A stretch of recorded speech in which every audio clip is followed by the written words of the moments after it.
प्रस्तुत है कार्यक्रम post box number 111। Post box number 111। Post box number 111 के सभी श्रोताओं को महेंद्र का नमस्कार।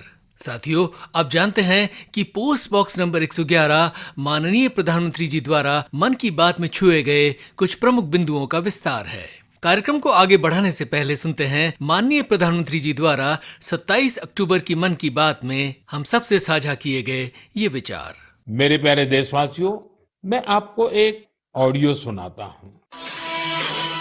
हेलो सर नमस्ते सर। नमस्ते सर बोलिए सर। देखिए, ये जो आपने एफआईआर नंबर मुझे सेंड किया है, इस नंबर के खिलाफ 17 कंप्लेंट हमारे पास। आप ये नंबर यूज कर रहे हैं? मैंने नहीं यूज करता हूँ सर। अभी कहाँ से बात कर रहे हो? सर कर्नाटका सर, वो घर में हूँ सर। ओके, इसके लिए आप अपनी स्टेट में रिकॉर्ड करवाइए ताकि ये नंबर ब्लॉक कर दिया जाए, फ्यूचर में आपको कोई प्रॉब्लम ना हो। Okay, yes sir. अभी मैं आपको कनेक्ट कर रहा हूँ, ये आपका इन्वेस्टिगेशन ऑफिसर है। आप अपनी स्टेट में रिकॉर्ड करवाइए ताकि ये नंबर ब्लॉक कर दिया जाए। Okay, yes sir, yes sir, yes sir. अब बताइएगा मैं किसके साथ बात कर रहा हूँ। अपना आधार कार्ड मुझे शो कीजिएगा वेरीफाई करने के लिए, बताइएगा। सर मेरे पास अभी नहीं है sir Aadhaar card sir, please sir. Phone आपके फोन में है?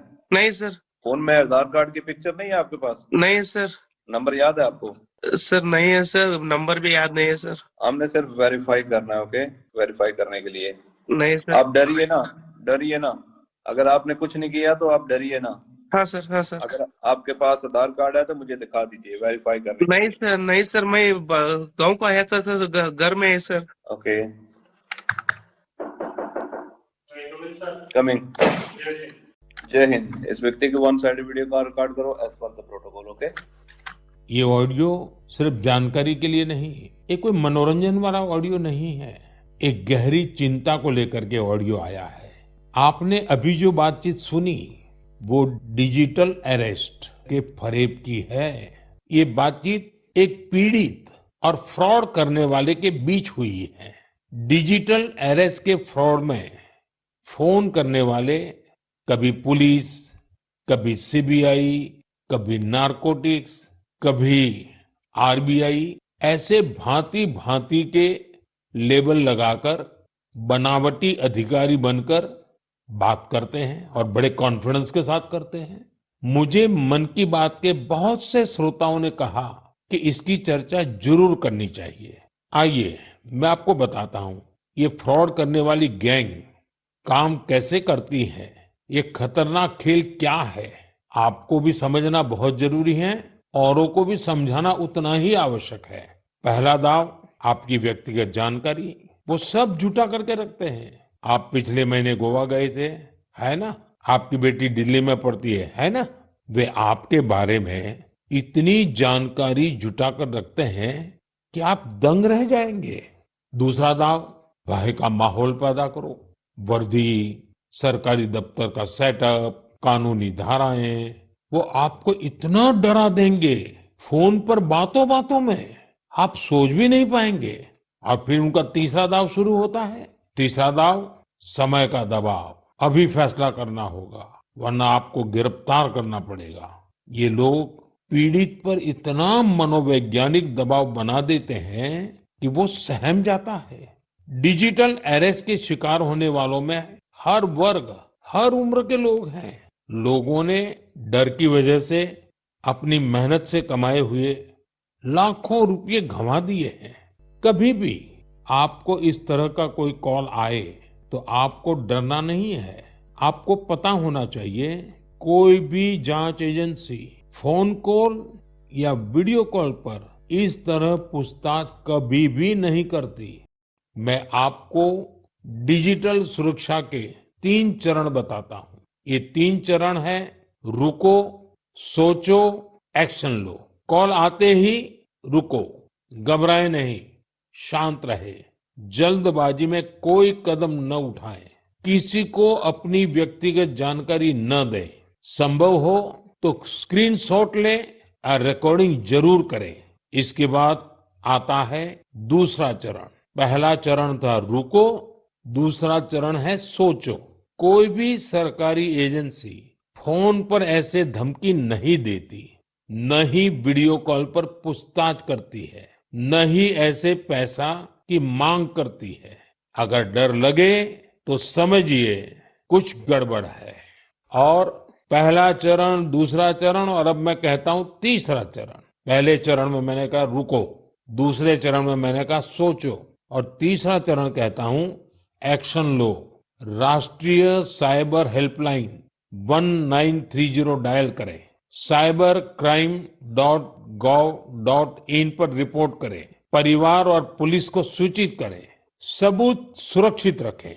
रुको, बाद में सोचो और फिर एक्शन लो। ये 3 चरण आपकी डिजिटल सुरक्षा का रक्षक बनेंगे। साथियों, मैं फिर कहूंगा, डिजिटल अरेस्ट जैसी कोई व्यवस्था कानून में नहीं है।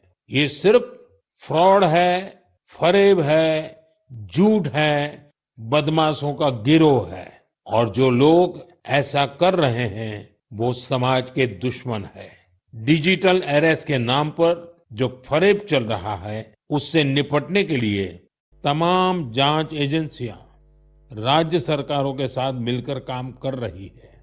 इन एजेंसियों में तालमेल बनाने के लिए नेशनल साइबर कोऑर्डिनेशन सेंटर की स्थापना की गई है। एजेंसियों की तरफ से ऐसे फ्रॉड करने वाली हजारों वीडियो कॉलिंग आईडी को ब्लॉक किया गया है। लाखों सिम कार्ड, मोबाइल फोन और बैंक अकाउंट्स को भी ब्लॉक किया गया है। एजेंसियां अपना काम कर रही है, लेकिन डिजिटल अरेस्ट के नाम पर हो रहे स्कैम से बचने के लिए बहुत जरूरी है हर किसी की जागरूकता, हर नागरिक की जागरूकता। जो लोग भी इस तरह के साइबर फ्रॉड का शिकार होते हैं, उन्हें ज्यादा से ज्यादा लोगों को इसके बारे में बताना चाहिए। आप जागरूकता के लिए #SafeDigitalIndia का प्रयोग कर सकते हैं। मैं स्कूलों और कॉलेजों को भी कहूंगा कि साइबर स्कैम के खिलाफ मुहिम में छात्रों को भी जोड़े। समाज में सबके प्रयासों से ही हम इस चुनौती का मुकाबला कर सकते हैं। Cyber crime, cyber arrest, cyber fraud जैसे बहुत सारे शब्द हैं जो अब हकीकत में तब्दील हो हम में से बहुत सारे लोगों के दैनिक जीवन में प्रवेश कर हमसे ठगी करने की कोशिश करते हैं। आज इन्हीं मुद्दों पर बात करने के लिए हमारे साथ मौजूद हैं रूपा एम। अब Indian cyber crime coordination centre यानी I4C की निदेशक हैं। सबसे पहले रूपा जी से पूछते हैं, ये डिजिटल अरेस्ट क्या होता है? डिजिटल अरेस्ट, इसको डिजिटल अरेस्ट करते हैं। आजकल साइबर क्राइम्स जो हो रहा है उसमें डिजिटल अरेस्ट भी एक तरीके का स्कैम है जो हो रहा है।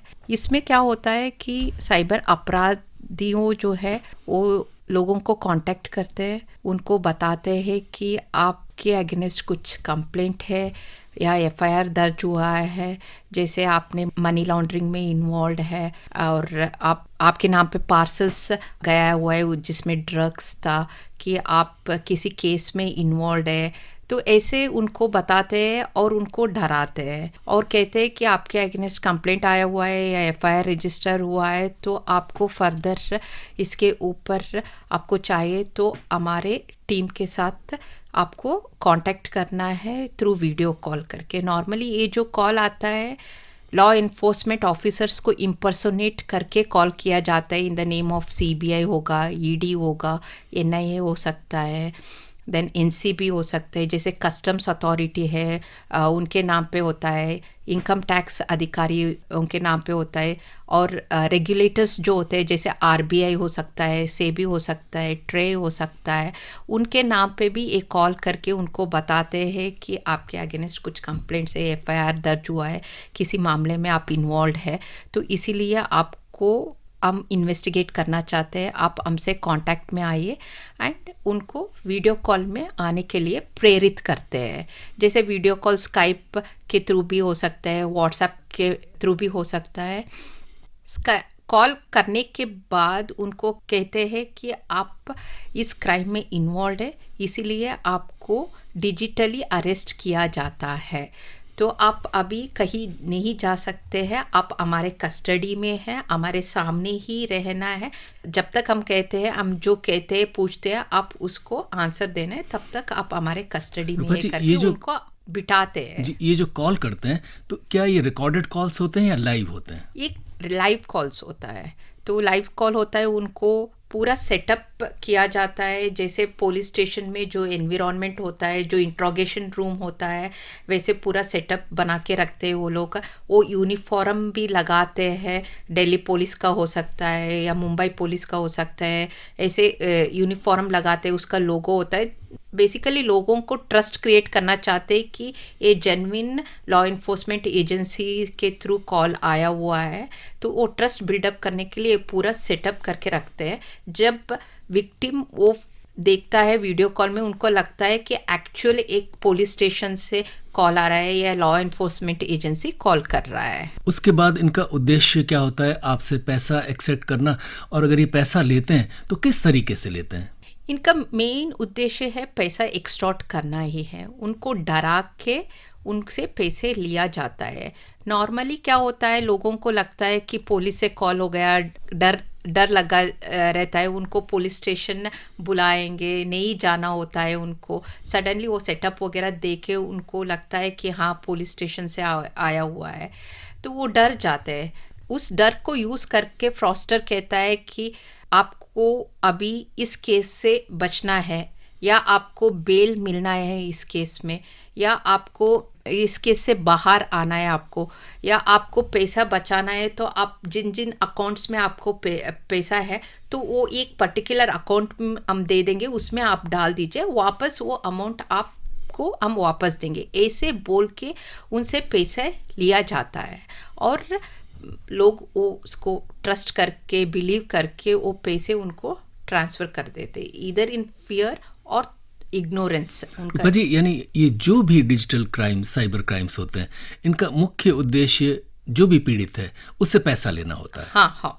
और इसमें ये लोग, सबसे बड़ी बात और सबसे जो एक डरावनी बात है कि ये नए नए तरीके इजाद करते हैं। यानी किसी ज़माने में आपको ये कॉल करके कहते थे कि आप इस अकाउंट में पैसे डालिए, उसके बाद फिर अब बीच में ये आने लग गया कि आपका इलेक्ट्रिसिटी बिल जो है वो जमा नहीं है, इस एक लिंक दे रहे हैं, इस पर आप जमा कर दीजिए, आपकी बिजली कटने वाली है, और नए नए तरीके लगाते हैं। कुछ +92 कोड से व्हाट्सएप कॉल आता है, कोई पुलिस वाला आपको सामने दिखता है, वो कहता है आपका बच्चा जो है इस वक्त हमारी कस्टडी में है, बच्चे को हमने अरेस्ट कर लिया है, बच्चा ये कर रहा था, तुरंत आप पैसे दीजिए या बच्चे को बचाने के लिए। तो ये नए नए तरीके निकालते रहते हैं। तो बताएं कि ये इनोवेशन ये लोग तो कर रहे हैं, ये इनोवेटिव हो रहे हैं, उसके साथ साथ हम लोग कितने इनोवेटिव हो रहे हैं इनको पकड़ने के लिए? जैसे आजकल ना जो साइबर क्राइम्स है, नया नया टेक्नोलॉजी आ रहा है, इमर्जिंग टेक्नोलॉजीज है, उसको यूज़ करके साइबर क्रिमिनल्स अपना जो मोडस है उसको बहुत सोफिस्टिकेटेड बना रहे हैं। वो लोग बहुत अजाइल होते हैं, इजीली अडेप्ट करते हैं। उनका जो अडेप्शन का जो स्पीड है, उसी स्पीड में लॉ इन्फोर्समेंट एजेंसीज़ को भी अडेप्ट करना है। उनका नया नया मोडस जो है उसको समझना है, इमीडिएटली उसको टैकल करने के लिए उनको कार्रवाई करना पड़ता है। बहुत सारे तरीके का क्राइम होता है।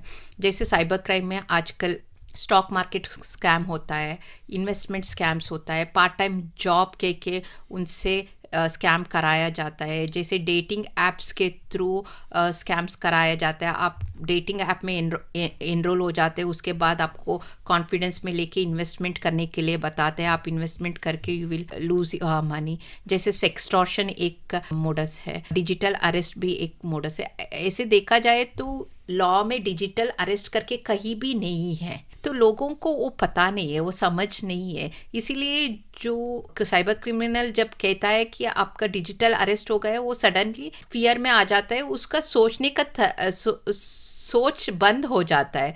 तो इसीलिए जो ऑनरेबल प्राइम मिनिस्टर मन की बात में जो कहा, जो स्ट्रैटेजी, जैसे आप वेट करो, उसके बाद सोचो आप, देन आप एक्शन ले लो, ये सभी सिटीजन्स फॉलो करेंगे तो काफ़ी हद तक जो साइबर क्राइम्स हो रहा है वो सब टैकल कर सकते हैं और कम भी हो जाएगा। आपको पैनिक होने का ज़रूरत नहीं है। जब भी वो कॉल आता है सोचो, सुनो, एंड उसके बाद आप उसके ऊपर एक्शन लेना है। आपको कहना है कि हम डायरेक्टली थाने पे आ जाएंगे और हम पूछ के बता देंगे। तो वो सब कहने से आप इजीली इस साइबर क्राइम से इजीली टैकल कर सकते हैं, पर्टिकुलरली डिजिटल अरेस्ट। रूपा जी, डिजिटल अरेस्ट पे बात करें उससे पहले थोड़ी सी बात, क्योंकि बहुत सारे लोग हमारे यहाँ विक्टिम्स हैं। चूंकि दुनिया इंटरनेट के आने से सुगम हुई है, लेकिन बहुत सारी परेशानियां भी हो गई, क्रिमिनल्स को बहुत जो है अब आसानी हो गई है। यहाँ पर दो मुद्दे आते हैं कि आपके साथ कोई भी ठगी हुई है, ऑनलाइन ठगी हुई है, तो एक तो ये कि वो जो अपराधी है वो हो सकता है भारत में बैठे हों, और भारत में बैठे हैं तो आपके लिए चलो ये सुविधा हो सकती है कि हम इनको कहीं ना कहीं कानून के दायरे में ला सकते हैं। लेकिन दूसरी परेशानी ये कि फ़र्ज़ कीजिए वो जो व्यक्ति है जो फ्रॉड कर रहा है वो भारत से बाहर बैठा है, और ये भी होने लगा है। तो ऐसे में बहुत परेशानियाँ नहीं होती कि उस व्यक्ति को हमारे लॉ के अंदर कैसे लाया जाए। जैसे हम देख रहे हैं जो साइबर क्राइम हो रहा है वो भारत के अंदर से भी हो रहा है, भारत के बाहर से भी हो रहा है। भारत के बाहर से जो साउथ ईस्ट एशियन कंट्रीज़ के स्कैम कॉम्पाउंड से जो क्राइम्स हो रहा है, जैसे इन्वेस्टमेंट स्कैम हो सकता है, डिजिटल अरेस्ट हो सकता है, या स्टॉक मार्केट फ्रॉड हो सकता है, वो सब बहुत हाई वैल्यू फ्रॉड्स हैं। उसमें जो फ्रॉड का अमाउंट है बहुत ज़्यादा है। जैसे हम हमारे देश में जो फ्रॉडस्टर्स है उनका मोडस अलग होता है, उनका इतना हाई वैल्यू फ्रॉड नहीं है जो जितना साउथ ईस्ट एशिया से वो 10-20 हज़ार 30 हज़ार तक का ही करते होंगे, और ये ज़्यादा हो सकता है, इससे भी ज़्यादा हो सकता है। बट जो साउथ ईस्ट एशिया से हो रहा है उससे माफ़ी थोड़ा सा कम हो सकता है। ये जो क्राइम होता है वो ऑर्गेनाइज्ड होता है and A transnational in nature होता है। मल्टीपल सिंडिकेट्स ऑपरेट होता है। जैसे आपका जो टेलीकॉम इंफ्रास्ट्रक्चर है उसको मिसयूज़ करते हैं, बैंकिंग इंफ्रास्ट्रक्चर को मिसयूज़ करते हैं, आईटी इंफ्रास्ट्रक्चर को मिसयूज़ करते हैं। आपको साइबर क्राइम कमिट करने के लिए एक तो आपको सिम्स का फ़ोन के थ्रू करते हैं, कांटेक्ट करते हैं, या आपको ईमेल के थ्रू कांटेक्ट कर सकते हैं। आपको पैसा जो लिया हुआ है उसको लॉन्डर करने के लिए या लेकर जाने के लिए उनको बैंक अकाउंट्स चाहिए होता है। तो ये सारे इंफ्रास्ट्रक्चर वो मिसयूज़ करते हैं, उसको अलग अलग ग्रुप करते हैं। एक तो सिम कार्ड्स को प्रोक्योर करने के लिए एजेंट सब एजेंट्स होते हैं, जैसे बैंक म्यूल अकाउंट्स को ढूंढने के लिए एजेंट सब एजेंट्स होते हैं। जैसे फ्रॉड मनी आया तो उसको लॉन्डर करने के लिए एक ग्रुप होता है। जो साइबर फ्रॉड को कमिट करने के लिए आपको मैन पावर भी चाहिए, लोग भी चाहिए, उसको लोगों को जॉब दिलाने के लिए एक एजेंट सब एजेंट्स होते हैं। ये मल्टीपल सिंडिकेट्स में होता है। तो ये बहुत well organised cyber criminal network होता है जो एक क्राइम्स जो बाहर के देश से हो रहा है उसको कमिट करने के लिए। मेरा प्रश्न रूपा जी ये था कि भारत से बाहर आपसे ठगी हुई है, उन लोगों को हम हमारे कानून के दायरे में कैसे ला सकते हैं, उनको कैसे पकड़ सकते हैं, उनके खिलाफ कार्रवाई कैसे कर सकते हैं? नहीं, उनके खिलाफ इन्वेस्टिगेशन करना है, आपको ढूंढना है कि वो कौन है एक्चुअली जो क्राइम कमिट कर रहे हैं। उसके बाद जो फॉरेन इन्वेस्टिगेशन का जो प्रोसीजर हमारे इसमें प्रोसीजरल एक्ट्स में ले डाउन किया हुआ, उसके हिसाब से उनको हम एमलैट के थ्रू या लेटर ऑफ रिक्वेस्ट के थ्रू साइबर क्रिमिनल्स को आइडेंटिफाई करने के बाद हम उनके साथ फॉर्मल चैनल्स के थ्रू लेना पड़ेगा, और उसके बाद उनको इंडिया में लेकर आके उन पर कार्रवाई करना पड़ेगा। तो ऐसे बहुत सारे लोग हम लोग सफल हुए हैं बाहर से भी उनको अरेस्ट करके भारत लाने में? नहीं, वो बहुत मुश्किल है। One of the greatest challenges वही है भारत के बाहर जो क्रिमिनल्स बैठे उसको आइडेंटिफाई करना और उनको वापस यहाँ पर आके हमारे जो लीगल प्रोसीजर्स में के थ्रू उनके साथ ट्रायल कंडक्ट करके उनको पनिशमेंट दिलाना, वो भी हमारे लिए बहुत बड़े चैलेंजेस हैं। रूपा जी, कुछ गैंग्स बड़े मशहूर हुए, मेवात का, उधर पश्चिम बंगाल बिहार के बॉर्डर्स के कुछ गैंग्स जो मनी एक्सटॉर्ट करते थे। हालांकि इन पे लगाम तो लगी है, लेकिन ये लोकेशंस चेंज करते हैं और स्टेट्स के बॉर्डर्स से ऑपरेट करते हैं। तो बताएं कि ये कहाँ तक हम इन्हें नैप करने में सफल रहे हैं, और अब उनको फर्दर उनको और पकड़ सकें, उसमें क्या क्या हमें अचीवमेंट मिले और क्या क्या समस्याएं आ रही हैं? साइबर क्राइम कोऑर्डिनेशन सेंटर जो I4C है, हम स्टेट्स को मदद करने के लिए जो भी फैसिलिटीज करना चाहिए साइबर क्रिमिनल्स को आइडेंटिफाई करके उनको अरेस्ट करने के लिए, हम वो सब मॉड्यूल्स हमने डेवलप किया है। हमारे पास प्रतिबिंब करके एक मॉड्यूल है जहाँ पर जो विक्टिम्स सस्पेक्ट्स का नंबर्स मेंशन करते हैं उनका लोकेशन लेके उनको प्लॉट करके हम डिस्ट्रिक्ट एसपी को उसका विजिबिलिटी दिया है, तो उनको पता है कि उनके क्षेत्र में कितने साइबर सस्पेक्ट्स है। मतलब तो ये वहाँ हर रोज उन तक जाती है इंफॉर्मेशन कि ये आपके इलाके में क्राइम प्रतिदिन हुआ के है। मॉड्यूल के थ्रू उनको पता है उनके जुरिस्डिक्शन में कितने साइबर सस्पेक्ट्स वहाँ पर बैठे हैं। तो डिस्ट्रिक्ट एसपी का काम है उसको देख के उसके ऊपर फर्दर एनालिसिस करके उसके ऊपर एक्शन लेना है। ऐसे ही झारखंड ने इसमें बहुत अच्छा काम किया है, राजस्थान के पुलिस जो दीग डिस्ट्रिक्ट में बहुत अच्छा काम किया है और रिजल्ट्स आए। ऐसे जो फैसिलिटीज I4C प्रोवाइड किया है स्टेट्स को, स्टेट LEAs को, वो सभी सारे डिस्ट्रिक्ट्स के एसपी उसका उपयोग लेना है, तभी जाके हम एक कोऑर्डिनेटेड वे में साइबर क्रिमिनल्स के अगेंस्ट एक्शन ले सकते हैं और हमको सक्सेस मिलेगा। रूपा जी, इसमें एक प्रश्न और आता है, आपके पास जो डेटा आ रहा है जो आप प्रतिबिंब के जरिए शेयर कर रहे हैं वो डेटा है जो विक्टिम्स ने शेयर किया है, लेकिन बहुत बार ऐसे केसेस में खासतौर पर आपने सेक्सटोर्शन, डेटिंग ऐप, इनके जरिए कई बार जब आदमी फ्रॉड में फंसता है वो लोग शर्म के मारे ये सूचना देते नहीं है। तो ऐसे विक्टिम्स जो सफ़र कर रहे हैं लेकिन वो आप तक नहीं आ पा रहे, क्या इनकी भी मदद हो सकती है? हाँ, ज़रूर हो सकता है। तो वो एनोनिमस कंप्लेंट्स भी दे सकते हैं, ऐसे नहीं कि वो खुद अपना नाम वगैरह दे दे। ये कहाँ पर देंगे एनोनिमस कंप्लेंट्स? हाँ, एनोनिमस वो भी प्रोविजन है हमारा cybercrime.gov.in पोर्टल में जाएंगे तो इसको वो वेबसाइट लोग को वापस anonymously दोहराते हैं हमारे complaint- लिसनर्स के लिए। लिसनर्स, एक बार इसको आप पन्ना निकालिए और नोट कीजिए, cybercrime.gov.in ये एक वेबसाइट है, वहाँ पर आप अपनी जो शिकायतें दर्ज कर सकते हैं और उस पर कार्रवाई ज़रूर होगी। एक नंबर भी शायद हमारा पास एक हेल्पलाइन नंबर है, वो है 1930, वहाँ पर भी कॉल करके रिपोर्ट कर सकते हैं। यहाँ पर आप एनोनिमस रहकर भी कंप्लेंट दर्ज कर सकते हैं। हाँ, यानी आपको अपनी पहचान जाहिर करने की जरूरत नहीं है। 1930 में ऑनलाइन फ्रॉड रिलेटेड कंप्लेंट्स हम लेते हैं और उसको आगे जाके सभी कंप्लेंट्स के लिए भी एक्सटेंड करेंगे वो फैसिलिटीज़। आप cybercrime.gov.in में सभी तरीके के कंप्लेंट्स आप रिपोर्ट कर सकते हैं, वहाँ पर अनोनिमसली आप रिपोर्ट कर सकते हैं।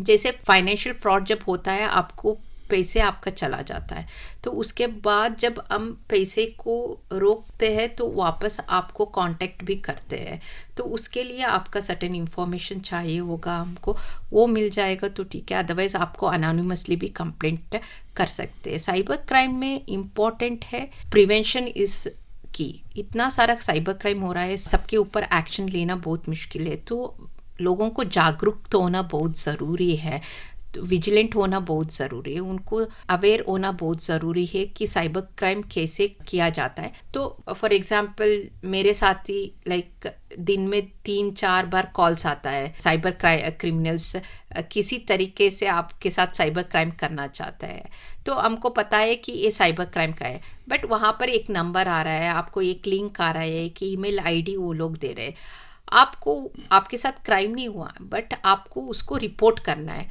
वो भी आप कर सकते हो। हमारे जो वेबसाइट है cybercrime.gov.in में आप जाएंगे तो वहाँ पर सस्पेक्ट रिपोर्ट करके एक टैब है, वहाँ पर जाके आप किस नंबर से आपको ठगियों ने कॉल किया था उस नंबर को रिपोर्ट कर सकते हैं। आप व्हाट्सएप कॉल आया है तो व्हाट्सएप नंबर भी दे सकते हैं, टेलीग्राम अकाउंट का भी नंबर दे सकते हैं या अकाउंट का डिटेल्स दे सकते हैं, जैसे ईमेल आईडीज़ आया है तो वो भी रिपोर्ट कर सकते हैं।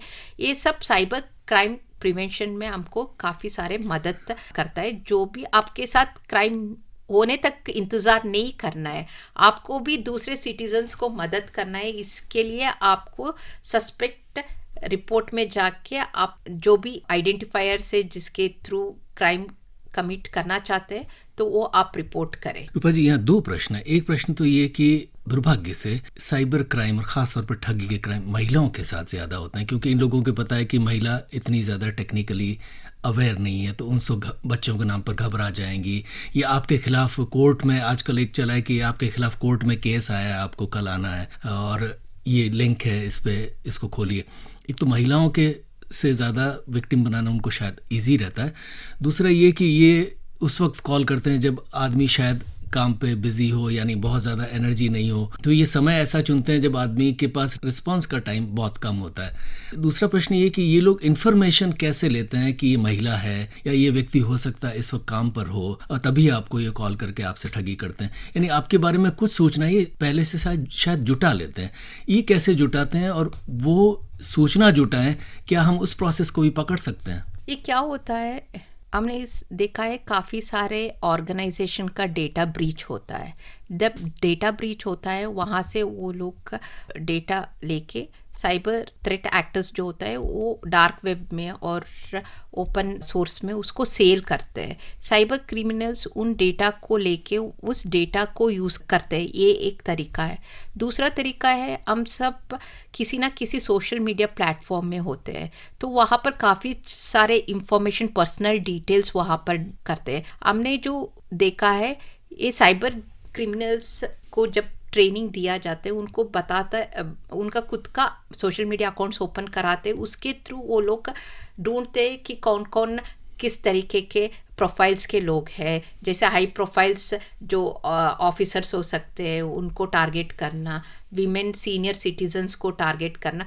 आपको जब आप सोशल मीडिया प्रोफाइल्स है, आप उसको प्राइवेसी सेटिंग्स करना बहुत ज़रूरी है। बहुत ज़्यादा अपना पर्सनल इंफॉर्मेशन उसमें शेयर नहीं करना है। आपको केयरफुली सोशल मीडिया पे आपको केयरफुली यूज़ करना है, वो बहुत इंपॉर्टेंट है। काफ़ी सारे इंफॉर्मेशन सोशल मीडिया प्लेटफॉर्म्स के थ्रू ही आता है एंड डेटा ब्रीचेस के थ्रू आता है। रूपा जी, यहाँ एक मज़ेदार बात है कि अलवर और उसके आसपास जो मेवात इलाके में ये साइबर क्रिमिनल्स पकड़े गए, इनमें से बहुत सारे जो है वो शायद अनपढ़ या बिल्कुल बहुत ज़्यादा पढ़े लिखे भी नहीं थे, फिर भी ये तकनीक में इतनी होशियार कैसे होते हैं? इसमें इतने सारे तकनीकी का ज़रूरत नहीं है, तो इसी वजह से वो लोग कर पाते हैं। उसको एक आपको पर्सनल डिटेल्स मिल गया तो उसको कॉल करना है और बताना है कि ऐसा ऐसा है। हमारे साथ हैं I4C की director, Indian cyber crime coordination centre की डायरेक्टर रूपा एम। रूपा जी से बातें कर रहे हैं खूब सारी, जिनसे शायद ये तमाम लोग जो बातचीत सुन रहे हैं उन्हें ज़रूर कोई न कोई लाभ होगा। रूपा जी, वो आदमी जो विक्टिम है जिसके साथ ये क्राइम हो गया, फ़र्ज़ कीजिए किसी के 20,000, 30,000, 1 लाख, 10 लाख रुपए इन क्रिमिनल्स ने ले लिए, तो क्या उसकी रिकवरी हो सकती है? I4C लगातार कोशिश में है कि उनका जो मनी है वो हम बचा सके। तो इसके लिए हमने एक मॉड्यूल भी डेवलप किया है। उसका मॉड्यूल का नाम है CFCF RMS करके, citizen financial cyber fraud reporting and management system. जो भी कंप्लेंट्स 1930 में आते हैं और cybercrime.gov.in में फ्रॉड का कंप्लेंट्स रिपोर्ट होता है, उसका इंफॉर्मेशन पूरा ये मॉड्यूल में चला जाता है। इस मॉड्यूल में हमने बैंक को, फाइनेंशियल इंटरमीडियरीज को, ई कॉमर्स प्लेटफॉर्म्स, काफ़ी सारे सच प्लेटफॉर्म्स को एक ही जगह में हम लेकर आए हैं। यहाँ पर TSPs भी है, स्टेट लॉ इन्फोर्समेंट एजेंसी के लोग भी बैठते हैं वहाँ पर। ये जो फ्रॉड होता है, रिपोर्ट होता है, उसको ट्रेल करते हैं कि कहाँ से कहाँ जा रहा है पैसे, एक बैंक से दूसरा बैंक, उसके बाद तीसरा बैंक। इस फाइनेंशियल चैनल में जब तक वो पैसा है तब तक वो ट्रेल करके कहीं भी ये फ्रॉड अमाउंट किसी भी चैनल में कहीं अकाउंट में है तो उसको लीन मार्क किया जाता है। जो वंस फाइनेंशियल चैनल से बाहर जाता है वो तो बहुत मुश्किल हो जाता है उनको, हमको ट्रेस करने में कि कहाँ गया है। साइबर क्रिमिनल्स का ये भी है कि वो लोग क्या करते हैं, कैश में ATM के थ्रू विड्रॉ करते हैं, देन चेक के थ्रू इमीडिएटली विड्रॉ करके उसको फिर फाइनेंशियल चैनल में इंटीग्रेट करना चाहते हैं। रूपा जी, फ़ोन, मोबाइल फ़ोन आजकल आपकी एक दुनिया हो गई, और उस दुनिया में बहुत सारी चीज़ें ये हो गई कि देखिए अच्छा भी है। हमारे प्रधानमंत्री जी भी ये कहते हैं कि हम लोग आजकल डिजिटल ट्रांजैक्शंस करते हैं, यानी एक सब्ज़ी वाला भी आप जाएंगे तो आपके पास अब वो चेंज रखने की आपको ज़रूरत नहीं, 12 रुपये हुए तो आपने स्कैन किया और 12 रुपये दे दिए। यानी एक तरह से आजकल आपका फ़ोन एक तरह से आपका पर्स भी हो गया, और जब पर्स है तो इस पर लोगों की नज़र होती है। इसमें आप बहुत सारी चीज़ें छुपा कर भी रखते हैं, अपना अकाउंट नंबर भी हो सकता है, बैंक अकाउंट नंबर भी डाल दिया, और कुछ दूसरी चीज़ें, कोई ऐप्स होते हैं जिससे आप बैंक से ट्रांजैक्शन करते हैं, वो भी हो सकता है आपके फ़ोन में हो। तो ये बहुत सारे लोग आपके फ़ोन की जो प्राइवेसी उसको ब्रीच करके हो सकता है ये एक्सट्रैक्ट करने की कोशिश करें। तो ये करना क्या आसान है, और क्या ये होता है तो आपके अकाउंट तक आपके फ़ोन के ज़रिए पहुँच कर पैसा निकाल पाना इन लोगों के लिए संभव होता है? इसमें क्या होता है, आपको मैसेजेस आता है, आपको कॉल्स आता है, तो आपको कुछ लिंक्स भेजा जाता है। तो लिंक्स भेज के वो लोग आपको कहते हैं इसको डाउनलोड कर लीजिए। तो आप डाउनलोड जब करते हो उसको बिना वेरीफाई करके वो जेन्युइन है कि नहीं, तब जाके आपके यहाँ मालवेयर इंस्टॉल होता है अपने यानी फोन सबसे पे। पहला खतरा ये कि जो लिंक कोई भी आपको क्रिमिनल भेज रहा है उसको आपको ओपन नहीं करना है। ओपन नहीं करना है। पहले आपको पता होना चाहिए, सस्पिशियस होना है कि एक किसी ने सस्पिशियस लिंक मुझे भेजा हुआ है। आपको तो पता नहीं होगा कि एक क्रिमिनल है, साइबर क्रिमिनल है जो आपके साथ फ्रॉड कमिट कर रहा है। जब अननोन सोर्सेस से लेकिन कि आपकी आपके लॉटरी लग रही है, कॉन्टेक्ट्स में कोई नहीं है, आपकी लॉटरी लग रही है, आपको हाँ। गिफ्ट मिल रहा है, तो वो आदमी खोल लेता है इस लालच में। तो हाँ, लालच में खोलते हो तो आपको बहुत केयरफुल रहना है, लालच में नहीं आना है। जब अननोन सोर्स से आपको मैसेजेस आता है तो आपको केयरफुली हैंडल करना है, लिंक को प्रेस नहीं करना है। जब आप करते हो उसमें मैलवेयर्स होता है, जब आप प्रेस करते हो वो मैलवेयर डाउनलोड होके अपने पूरा फ़ोन का कंट्रोल ले लेता है। तो यानी उसके बाद आपकी सूचना वो आदमी, हाँ, ले आपकी सकता फ़ोन है। की सूचना वो ले उसका सकता है। उसका जो एसएमएस वगैरह जो आता है वो सब वो रीड कर सकता है। तो आपके फ़ोन पे एक ओटीपी आ रहा है तो वो भी वो दे सकते हैं। उस ओटीपी को यूज़ करके आपका कार्ड डिटेल्स उसके पास है तो वो सब मिसयूज़ कर सकते हैं, तो पैसे भी निकाल सकते हैं। आपको बहुत केयरफुल होना है। अननोन सोर्सेस से जो भी लिंक आता है उसको आपको प्रेस नहीं करना है। रूपा जी, बहुत सारे खतरे हैं और ये खतरे रंग बदलते रहते हैं। आपकी जिम्मेदारियां भी बहुत सारी है, लेकिन फिर भी अंदाजन इस देश में प्रतिदिन कितने लोग साइबर क्राइम के विक्टिम्स बनते होंगे, और उससे कई गुना शायद एफर्ट्स भी रोज होते होंगे, क्योंकि वो लोग टारगेट लेके चलते हैं कि हम 100 लोगों को कॉल करेंगे, हो सकता है एक आदमी ही से ही पैसे एक्सेप्ट कर पाए, लेकिन हमारी जो है वसूली हो गई। अभी जो है हमें रोज़ाना अप्रॉक्सीमेटली अराउंड 7000 कंप्लेंट्स हमको आता है। उसमें ज़्यादातर 80% के अबव जो कंप्लेंट्स है वो online financial fraud related complaints होते हैं। तो 7000 रोज़ाना आ रहा है, तो उसमें क्या होता है, काफ़ी सारे लोग जो साइबर क्राइम के शिकार हुआ है वो लोग कंप्लेंट भी नहीं करते। जो कंप्लेंट करते हैं वो उसी का नंबर वो 7,000 है। अप्रॉक्सीमेटली 7000। काफ़ी सारे लोग हैं जो नहीं कंप्लेंट करते हैं और डायरेक्टली जाके थाने पे भी रिपोर्ट करते हैं। इससे आपको पता चलता है कि साइबर क्राइम का जो संख्या है रोज़ाना बहुत ज़्यादा है, जो रिपोर्ट कर रहे हैं उससे भी ज़्यादा है। 7000 complaints approximately we are receiving every day. और इनमें से कितने लोगों को अंदाजन रिलीफ मिल जाता होगा? अभी जो है हम अराउंड 14% अमाउंट जो फ्रॉड हो रहा है उसका 14% अमाउंट हम सेव कर पा रहे हैं। उसके लिए काफ़ी सारे एफर्ट्स भी हम कर रहे हैं। आगे जाके उसका नतीजा भी आप देखेंगे कि ज़्यादा परसेंटेज तक हम लेकर जा सकते हैं इसको। रूपा जी, अभी तक हमने बात की साइबर क्राइम्स के जो चेहरे हैं जो बदलते रहते हैं, अब थोड़ा सा लोगों तक भी आते हैं। विक्टिम आप हो गए लेकिन विक्टिम ना बने, इस पर भी बात करनी बहुत ज़रूरी है। पहले तो ये बताएं कि जब आदमी कोई विक्टिम हो गया साइबर क्राइम का, तो वो तुरंत संपर्क किससे करे? ये 1930 और cybercrime.gov.in ये तो एक ज़रिया है। क्या वो नियरेस्ट पुलिस स्टेशन भी जा सकता है, या स्टेट पुलिस की अथॉरिटी से भी कांटेक्ट कर सकता है, या कोई हर स्टेट का अलग कोई साइबर सेल भी होता है? कौन कौन से ज़रिए जहाँ पर वो इन दो ज़रियों के अलावा भी संपर्क करे साइबर क्राइम होने के बाद? वो खुद अपने नियरेस्ट पुलिस स्टेशन जाके वहाँ पर भी कंप्लेंट रिपोर्ट कर सकते हैं। ये जहाँ पर high value fraud, cyber crime frauds होता है, तो सभी आजकल सभी ज़िले में एक एक साइबर क्राइम का सेल ओपन किया है। काफ़ी सारे स्टेट्स ने किया है अभी, तो वहाँ पर भी जाके वो लोग कंप्लेंट कर सकते हैं। cybercrime.gov.in और 1930 के अलावा वो लोग थाने में भी जाके रिपोर्ट कर सकते हैं। एक जो इस क्राइम का चेहरा है वो अभी भी चल रहा है और काफ़ी समय से चल रहा है, और दुर्भाग्य से हमारे देश के बहुत बड़े लोग भी उसके विक्टिम हुए हैं कि किसी आदमी के नाम से वो एक सोशल मीडिया की आईडी बना लेते हैं, तुरंत उसके फ़ोटो वोटो लेकर, और उसके बाद तुरंत आपके पास मैसेज आने शुरू हो जाते हैं कि मैं मुसीबत में हूँ, या मेरा बच्चा है, उसको टैक्सी की ज़रूरत है, और मैं अभी यहाँ फंस गया हूँ, मेरा पर्स भूल गया हूँ। और बड़े बड़े सेलिब्रिटी के नाम से भी ये हो जाता है।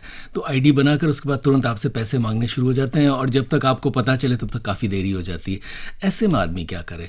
इन केसेस में क्या है, वो जो सोशल मीडिया इंटरमीडियरीज है, आईटी एक्ट के अंडर उनको कुछ कॉम्प्लेंसेस करना होता है तो ग्रीवेंस रिड्रेसल मैकेनिज्म उनको सेटअप करना होता है। काफ़ी सारे सोशल मीडियाज़ का खुद का ग्रीवेंस रिड्रेसल मैकेनिज्म है, आप वहाँ पर जाके उनको इमीडिएटली रिपोर्ट कर सकते हैं।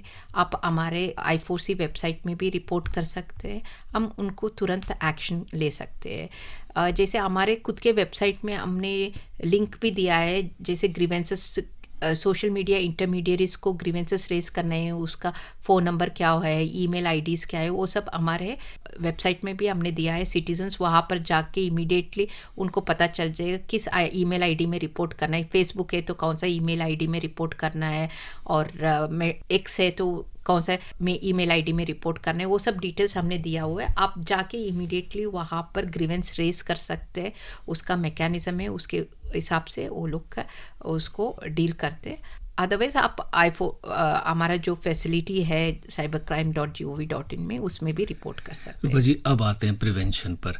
हमने इतनी सारी बातें की, सोशल मीडिया का भी, जैसे किसी व्यक्ति ने आपकी आईडी क्लोन करके और उसके बाद मिसयूज़ करना शुरू कर दिया और पैसे मांगने शुरू कर दिए, तो इसमें वो व्यक्ति जो सोशल मीडिया का यूज़ कर रहा है उसकी आईडी क्लोन ना हो सके, और क्लोन हो तो उसका मिसयूज़ ना कर सके, उसे क्या करना चाहिए? तो आपको पहला अपने प्राइवेसी सेटिंग्स को पे जाके अपना पूरा प्रोफाइल को सेफ रखना पड़ेगा। That is important. जितना हद तक आजकल कुछ जगह लॉक का ऑप्शन है, वो भी कर सकते हैं ताकि हाँ, आपका फोटो वगैरह कोई डाउनलोड ना कर सके। हाँ, ज़रूर वो भी कर सकते हैं। तो जो भी आपका फेक अकाउंट ओपन हुआ है तो इमीडिएटली आपको रिपोर्ट करना है कंसर्न्ड इंटरमीडियरीज के ग्रीवेंसेस पोर्टल में, और उसके ऊपर वो लोग एक्शन ले लेंगे। रूपा जी, आदमी सतर्क रहे। एक तो ये कि वो व्यक्तिगत इन्फॉर्मेशन आपकी ले लेते हैं, भय क्रिएट करते हैं, उसके बाद और सबसे पहली चीज़ जो प्रधानमंत्री जी ने भी कही और साइबर क्राइम से जुड़ी, वो है रुको। थोड़ा सा रुको पर बात करते हैं। कैसे रुकें, कब रुकें, कहाँ रुकें? जैसे आपको कॉल आता होगा, कॉल आने के बाद वो लोग कहेंगे आप इस केस में इन्वॉल्व है, आपके साथ ये हुआ है, हम आपके ऊपर कार्रवाई करना है, तो आपको पैनिक नहीं होना है। आराम से आपको सोचना है कि ये जो कह रहा है वो मैं किया है कि नहीं किया है। जब आपको पता चलता है कि मैंने नहीं किया है तो उसको डरने का ज़रूरत नहीं है। आपको समझ में आ जाना चाहिए कि आपके साथ ये फ्रॉड हो रहा है, तो आपको पहले पैनिक नहीं होना है। जब आप पैनिक नहीं होंगे तो आप फ्रीली सोच सकते हैं कि आपके साथ क्या हो रहा है। तो आप ये भी कह सकते हैं ठीक है, आप जो भी कह रहे हैं तो आपके जिस थाना में दर्ज हुआ है आप बता दीजिए, मैं वहीं पर फिजिकली आके आपसे मिलूंगा करके। तब जाके फ्रॉडस्टर को भी लगता है कि हम इसको अपने जाल में नहीं फंसा सकते करके। तो वो थोड़ा सा आपको रिलैक्स वे में जो भी वो लोग बताते हैं, थोड़ा सा सोच के समझ के आपको टाइम देने से आपको पता चल जाता है कि ये आपके साथ फ्रॉड हो रही है। जब खुद आपने कुछ नहीं किया है तो डरने का ज़रूरत नहीं है। तो वो है, आपको कॉन्फिडेंस होना चाहिए, मैंने कुछ नहीं किया है तो मेरे पास जो भी ये कॉल आ रहा है वो फ्रॉड रिलेटेड कॉल है, तो उसका रिस्पॉन्ड नहीं करना है मुझे करके। आपको यानी आपको रुकना है थोड़ा सा वही, पैनिक नहीं होना है। फर्स्ट एंड फॉरमोस्ट पैनिक नहीं होना है। आप ये भी कह सकते हैं कि मेरा ये रिलेटिव है, या नियरेस्ट पुलिस स्टेशन में जाके मैं दर्ज करूँगा, मैं कांटेक्ट करूँगा। तब जाके फ्रॉडस्टर खुद ब खुद अपना फ़ोन कॉल कट कर देता है। उसको समझ में होता है कि हम इसको फंसा नहीं सकते। +92 की सिम से बहुत बार पुलिस की वर्दी पहनकर, ख़ास तौर पर बच्चा आपका क्राइम कर चुका है। कई बार तो बहुत मज़ेदार बात होती है कि किसी का बच्चा 2 साल का है, फिर भी उनके पास फ़ोन आ जाता है कि बच्चा अभी स्कूल से आ रहा था और हमने अरेस्ट कर लिया है, वो कुछ ये कर रहा था। तो ये जो +92 के नंबर से कॉल्स आते हैं, ख़ास तौर पर व्हाट्सएप पर ये ज़्यादा आते हैं, ऐसी सिचुएशन में क्या किया जाए? क्योंकि कई बार हो सकता है बच्चा सच में किसी का अडल्ट हो, और हो सकता है माता या पिता घबरा जाएं। नहीं, +92 ये तो बाहर देश का नंबर से काफ़ी सारे होता है, +44 भी यूज़ होता है, +855, काफ़ी सारे कंट्रीज से कॉल्स आता है। तो आपका घबराने का ज़रूरत नहीं है। जो आपकी बच्चे के साथ ये हुआ है वो हुआ है करके वो लोग बताएंगे, तो आपको थोड़ा सा वेरीफाई करना है, आपको पूछताछ करना है, आपका बच्चा कहाँ है वो थोड़ा सा समझना है, कि वो कहीं बाहर गया हुआ है तो पूछ के बताना है।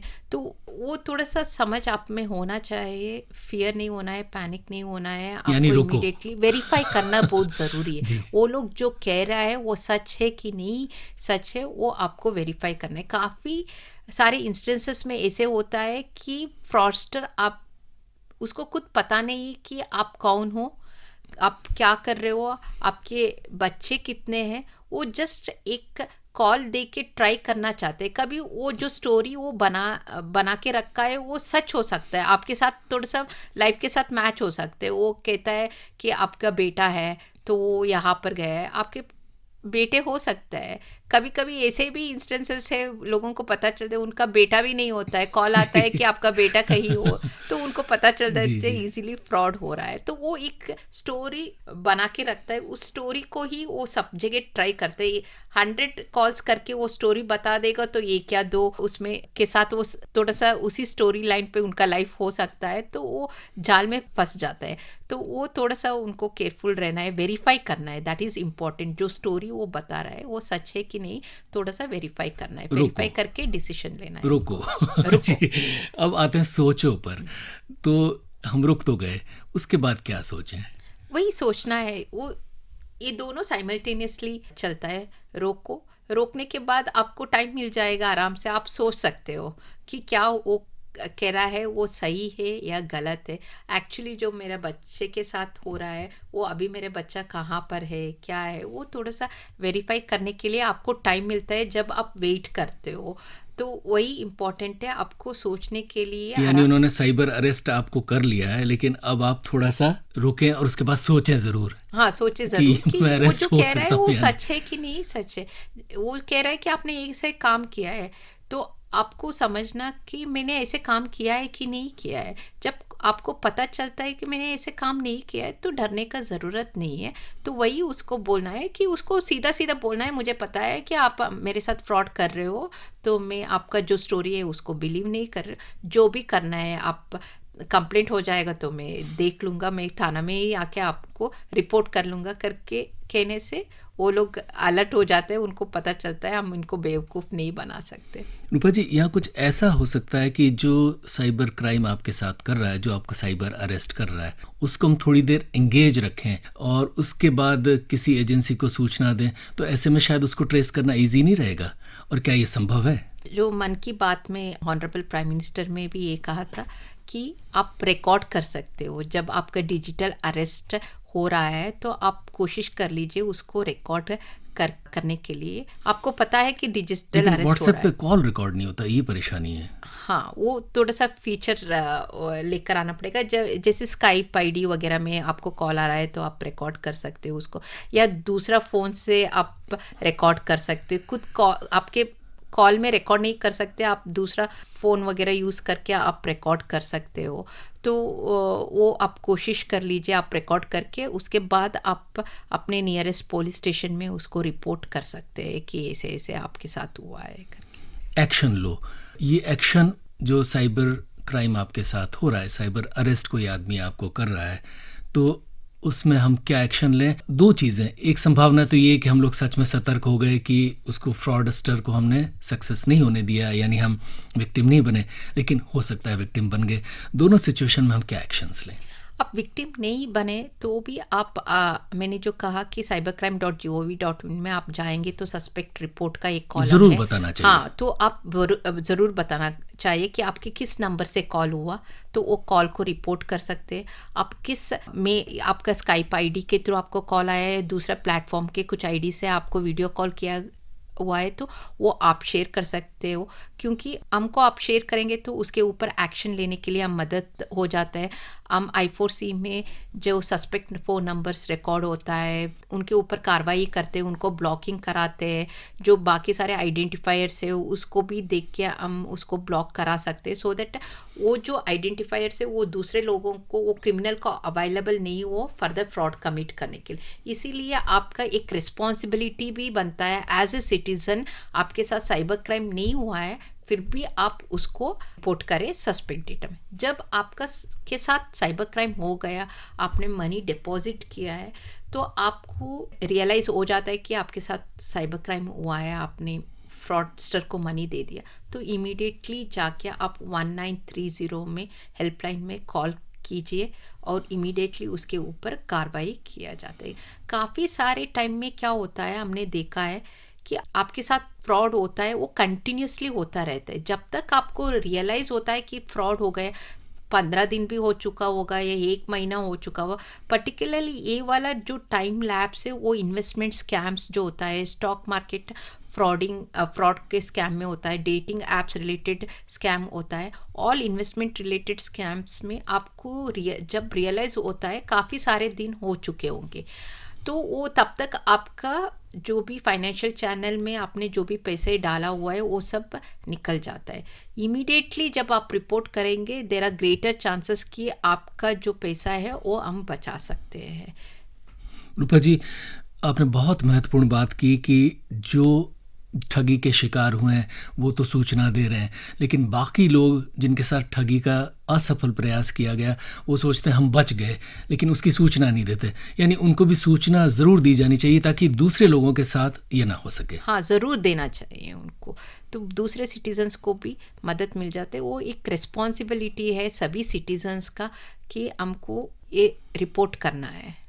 रूपा जी, आप अपनी जिम्मेदारियां I4C में पूरी लगन से पूरी करने की कोशिश कर रही हैं, लेकिन ये कार्य तब तक सफल नहीं हो सकता जब तक सब लोग इसमें सहयोग ना करें। साइबर क्राइम के विरुद्ध जब तक पूरे देश में माहौल नहीं बनता, जब तक सब लोग सहयोग नहीं करेंगे, तब तक इसे पूरी तरह तो बिल्कुल नहीं हटाया जा सकता।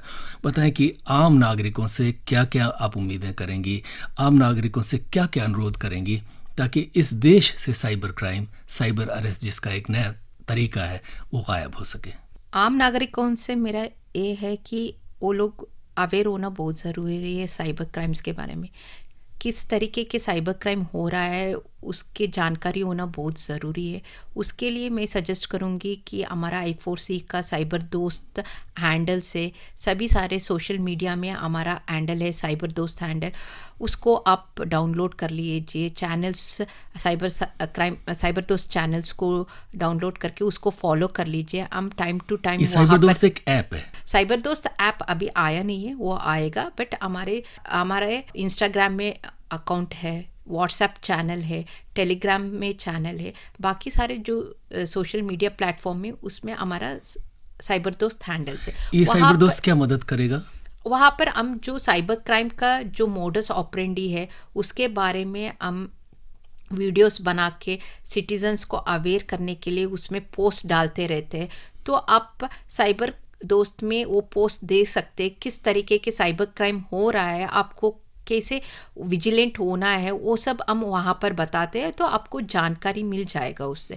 इसीलिए मैं सब नागरिकों रिक्वेस्ट करती हूँ कि वो हमारा साइबर दोस्त हैंडल जो है तो उसको फॉलो करें। जो नया मोडस ऑपरेंडी हो रहा है, साइबर क्राइम हो रहा है, उसका कंटिन्यूस पोस्ट हम उसमें डालते रहेंगे, तो आप भी सतर्क हो सकते हैं उससे। और अपने खुद के फैमिली मेम्बर्स को भी कह सकते हैं कि ऐसे ऐसे फ्रॉड हो रहा है, आप थोड़ा सा जागरूक रहिए करके। वो हार्मफुल वेबसाइट्स जो है वो भी खोलना नहीं, वो सब it's part of the cyber hygiene. जो जितना भी हमने आज डिस्कस किया है प्रोग्राम में वो सब it is part of cyber hygiene. तो वही हम कहते हैं, जैसे मैं अपनी बेटी को भी, जो मुझे पता है साइबर क्राइम कैसे हो रहा है, जैसे मैं उसके साथ बात करती रहती हूँ तो मैं उसको बताती हूँ कि ऐसे ऐसे साइबर क्राइम हो रहा है, आप केयरफुल होना है। बच्चों का ऐसे है कि वो लोग गेम्स में बहुत इंटरेस्टेड होते हैं, तो गेम्स खेलते रहते हैं, बीच में कुछ एड्स आ जाते हैं, कुछ प्रेस कर देते हैं, तो उसमें मैलवेयर्स भी हो सकता है, उनको पता नहीं चलता है, और पैसे का लालच भी दे सकते हैं। तो किड्स जो है वो गेम्स के लिए एडिक्ट हो जाता है, तो उसको पैसे में इन्वेस्ट करना होता है, तो काफ़ी सारे उसका रिपरकेशंस, रैमिफिकेशंस भी होता है। तो आप बच्चों को जो है, आप जो जानते हो उसको बच्चों तक कम्युनिकेट करना भी पेरेंट्स का रिस्पॉन्सिबिलिटी होता है, एंड स्कूल में टीचर्स और उनका भी रिस्पॉन्सिबिलिटी होता है। तो वो सब हम करने से एक जागरूक सिटीजन्स को हम क्रिएट कर सकते हैं, उससे हम साइबर क्राइम को इफेक्टिवली फाइट कर सकते हैं और साइबर क्राइम कम करने में बहुत मदद मिलता है। यानी अंत में प्रधानमंत्री जी ने जो 3 बातें कही उन्हें दोहराना ज़रूरी है, तभी हम इन खतरों से निरंतर बच पाएंगे। रुको, सोचो और एक्शन लो। रुको, सोचो और एक्शन लो, ये बहुत ज़रूरी है। इसे का आप साइबर क्राइम जो है उससे प्रिवेंट करने में बहुत मदद मिलता है, आप साइबर क्राइम का शिकार नहीं होंगे। तो इसीलिए आपको करना बहुत जरूरी है। रुको, सोचो और एक्शन लो। ये थी I4C यानी Indian cyber crime coordination centre की निदेशक रूपा एम। उम्मीद है इस बातचीत को सुनने के बाद हम में से बहुत सारे लोग और ज्यादा जिम्मेदार और जागरूक बन सके होंगे और हमारे देश में मौजूद cyber crime, digital arrest, digital crime जैसे अपराधों से न सिर्फ सतर्क रहेंगे बल्कि इन अपराधियों को कानून के दायरे में लाने के लिए हमारी एजेंसीज का भी पूरा सहयोग करेंगे। तभी देश साइबर क्राइम और साइबर फ्रॉड से मुक्त हो पाएगा। मन की बात के प्रसारण वाले रविवार को छोड़कर बचे हुए सभी रविवारों को हम लेकर आते हैं आपके लिए पोस्ट बॉक्स नंबर 111, जिसमें हम करते हैं माननीय प्रधानमंत्री जी द्वारा मन की बात में प्रकट किए गए कुछ प्रमुख बिंदुओं का विस्तार। मन से मन की बात के साथ जुड़कर आगे बढ़ते हैं तो देश आगे बढ़ता है। यही सिलसिला जारी रखेंगे। फिलहाल महेंद्र सिंह लालस को दीजिए इजाजत। नमस्कार।